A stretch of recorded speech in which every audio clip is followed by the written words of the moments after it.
So, the American dream, which you've heard of, is really inaccessible to a lot of people during the Great Depression, but there's doesn't mean that they're not searching for it.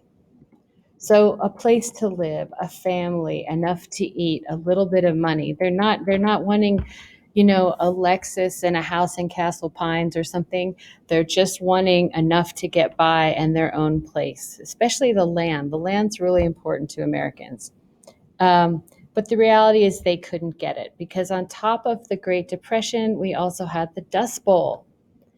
Um, so for years, there was a drought, and also there was improper farming that did not protect the topsoil, and so it blew away people, livestock killed, like even breathing problems because of all the dust. And then on top of it, people would leave this area central to the country and go find work other places. But this also made food insecurity a bigger deal. Here's some images. It's just hard to imagine, I think,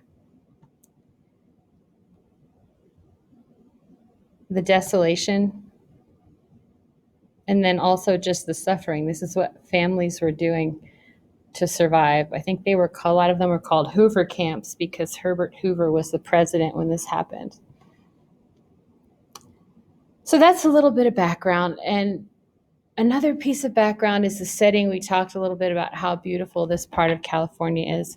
Steinbeck originally wrote this really short book as a play. And one of the ways you kind of see that transfer over into its novella status is his depth in description of setting. Like before the dialogue starts in a scene, there'll be maybe costume, setting, props, things like that. Also, you become a more sophisticated reader of literature, you'll see that there's purpose and depth to when they describe a setting. You usually should look between the lines and underneath for another level of conversation the author is trying to have with you. So that's just a little tip as you begin reading. We hope you enjoy the book, and of course, please ask any questions about the context and feel free to research these issues on yourself. Thank you.